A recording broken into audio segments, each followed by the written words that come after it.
আমি ব্যক্তিগতভাবে সুন্দরবন সুরক্ষার জন্য ইসি এরিয়াতে যেন কোনো রেড টাইপ ইন্ডাস্ট্রি না হয়, আমি কিন্তু হাইকোর্টে একটা মামলা করেছিলাম এবং সরকারকে তালিকা দিতে হয়েছিল তখন যে এখানে কতগুলো লাল শ্রেণীর শিল্প প্রতিষ্ঠান আছে এবং কতগুলোকে এখানে পারমিশন দেওয়া হয়েছে।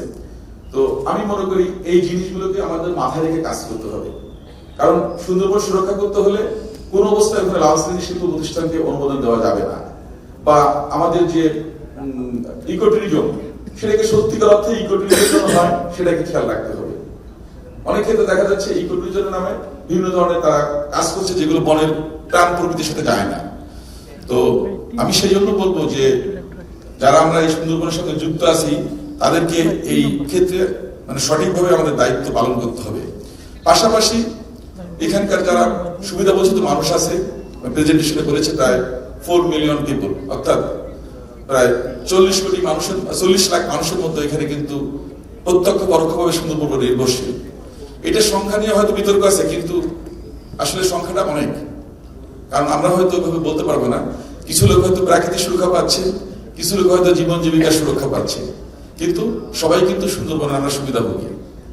কারণ সিডর আলার মতো প্রাকৃতিক দুর্যোগে সুন্দরবন কিন্তু তার নিজেকে বিলিয়ে দিয়ে কিন্তু আমাদের রক্ষা করছে, এবং এক্ষেত্রে কিন্তু আমাদের কিন্তু কোন রকম কোনো ব্যবস্থা নাই। কিন্তু আপনারা দেখছেন পশ্চিমবঙ্গ সহ অন্যান্য জায়গায় কিন্তু অনেক মানে ডিজাস্টার হয় যখন এই যে ঝড়গুলো যখন ওদিকে চলে যায়, বাট সুন্দরবন কিন্তু আমাদের কিন্তু এই ব্যাপারটা কিন্তু সুরক্ষা দিচ্ছে। সুতরাং এই প্রাকৃতিক সুরক্ষা বর্মনকে যে কোনো মূল্যে আমাদেরকে ধরে রাখতে হবে, আমাদের সাথে, আমাদের আগামী প্রজন্মের সাথে। এখানে তথ্যপত্র আসলে অনেকগুলো দিয়েছে, সুতরাং আমি নতুন করে এগুলোকে পুনরাবৃত্তি করতে চাই না। আমাদের মাননীয় প্রধানমন্ত্রী সহ প্রধান বন সংরক্ষক অনেকেই বলবেন।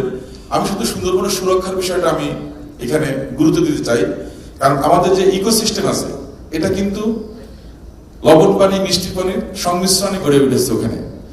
এখন ফারাক্কা ব্যারাজের পরে বা পদ্মার সঙ্গে যে সংযোগ নদীগুলো আছে এগুলো বন্ধ হওয়ার কারণে আমাদের যে পানির যে প্রবাহ, অবাধ প্রবাহ, সেটা কিন্তু বন্ধ হয়ে গেছে। যার জন্য এখন সাগর থেকে লবণ পানি আসতেছে, উপর থেকে মিষ্টি পানি যাচ্ছে না, যার জন্য সুন্দরী গাছ সহ যে টপ ডাইং ডিজিজ সহ যেগুলো হচ্ছে এটা কিন্তু অন্যতম কারণ আর কি।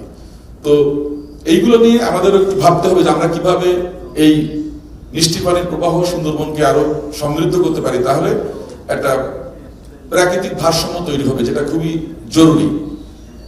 আরেকটা হচ্ছে যে আমাদের যে এখানে প্রাকৃতিক যে দুর্যোগের সময় যে সমস্যাগুলো হচ্ছে, ওখানকার সাধারণ মানুষ কিন্তু পর্বতিত বা সুন্দরবনে গিয়ে দেখা যাচ্ছে অনেক কিছু কর্মকাণ্ড করছে, সেগুলো যেন আমরা নিয়ন্ত্রণ করতে পারি সেদিকে আমাদের বেশি করে নজর দিতে হবে। আমাদের সরকার কিন্তু প্রাণ প্রকৃতি, জীব বৈচিত্র্য বা জলবায়ু পরিবর্তনের ঝুঁকিমূলক মোকাবেলা এগুলো নিয়ে অত্যন্ত আন্তরিক এবং প্রথম থেকে এগুলো নিয়ে কাজ করছে। এমনকি সরকার গঠনের আগেই নির্বাচনী ম্যানিফেস্টোতে কিন্তু এগুলো দেওয়া হয়েছিল। আপনারা লক্ষ্য করেছেন যে আমাদের খাল খনন কর্মসূচি, এটা কিন্তু বলা চলে যে আমাদের জীব বৈচিত্র্যকে সুরক্ষা করার জন্য, প্রাণ প্রকৃতিকে সুরক্ষা করার জন্য। তারপর আমাদের এই যে বৃক্ষরোপণ, সেগুলো কিন্তু এর সাথে সংযুক্ত।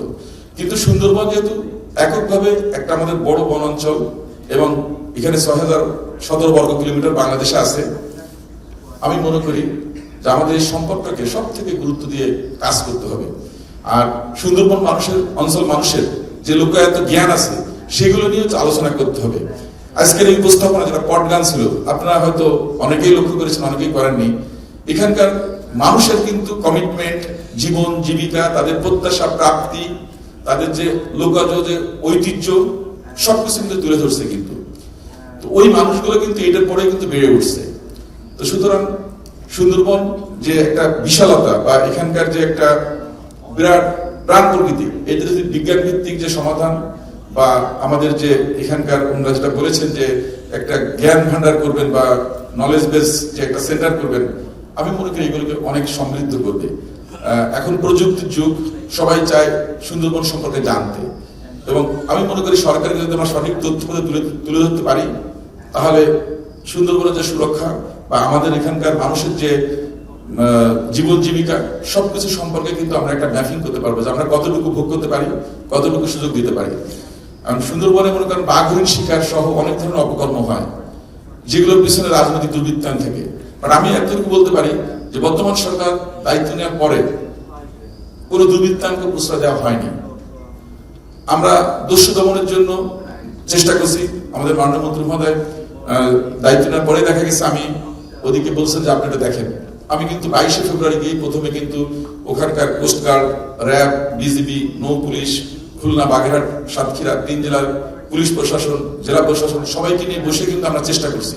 কারণ বিগত নির্বাচনের সময় সুন্দরবনে অনেক বেশি অপকর্ম হচ্ছিল, কারণ ওই সময় প্রশাসন ব্যস্ত ছিল নির্বাচন পরিচালনা নিয়ে, যার জন্য অনেকটা ধাক্কা খেতে হয়েছে এবং যেটা রেশিও এখনো রয়ে গেছে।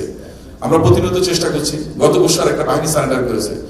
তো আমরা চাই সত্যিকার অর্থে দস্যুমুক্ত সুন্দরবন এবং প্রাকৃতিক সৌন্দর্যের যে লীলাভূমি, একদিকে সবুজের বিশালতা, আরেকদিকে বঙ্গোপসাগরের নীল সমুদ্র, এই যে সুন্দর প্রকৃতি, আমরা চাই সত্যিকার অর্থে আমাদের এই সম্পদটাকে আরো বিশ্ব সম্পদের কাছে আরো ভালোভাবে তুলে ধরতে এবং আমাদের আগামী প্রজন্মের জন্য এই সম্পদটাকে সুরক্ষা করতে।